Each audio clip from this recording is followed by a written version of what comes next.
jamais trop tard pour apprendre à un enfant à s'endormir. Il faut toujours garder le rituel. Toujours dans le même sens, on le change, on le met en pyjama, la petite histoire, le bisou, le câlin, on ferme les volets, toujours dans le même ordre pour qu'il ait cette accoutumance. Si on peut, les deux parents sont là. Si un parent est absent, il faut toujours le faire participer. Lui dire que papa ou maman te fait un gros bisou, te souhaite une bonne nuit et pourquoi pas une petite photo pour lui dire que voilà, l'autre parent absent est quand même là, en tout cas dans le cœur et dans la tête pour souhaiter une bonne nuit à son enfant.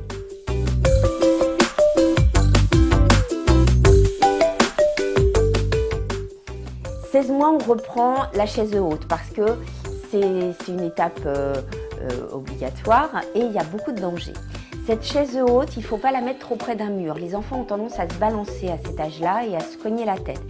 Il faut aussi une chaise haute parafistolée, vraiment très stable, vraiment norme et nef, où l'enfant peut être attaché. Il y a beaucoup de chutes de la chaise haute. Il y a aussi un problème avec cette chaise haute, c'est que l'enfant aime bien tout jeter par terre. Ça, ça vous est pas adressé.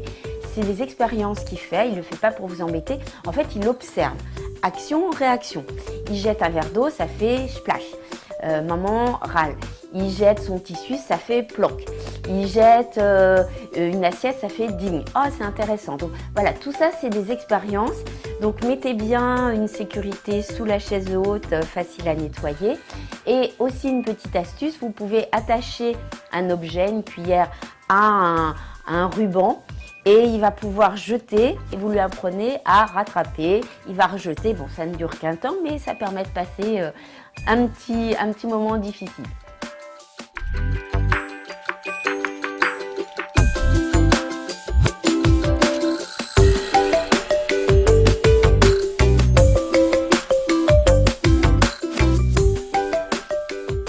C'est important de vérifier la vue de vos enfants.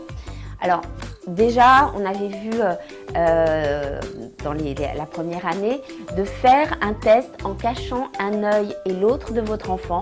Bon, le pédiatre vérifie bien sûr, mais c'est bien que vous vérifiez aussi si parfois un enfant est amblyope, c'est-à-dire qu'il ne voit pas d'un œil. Si vous cachez cet œil, il ne va pas supporter parce qu'en fait, il ne voit plus rien et il va tenter de retirer votre main pour voir. Ça, c'est un signe qui doit vous alerter pour faire un contrôle de la vue. Et puis, là aussi, votre enfant a une tendance à de l'hypermétropie qui est physiologique, mais parfois, il peut avoir besoin de lunettes pendant quelques mois, voire quelques années à cet âge-là.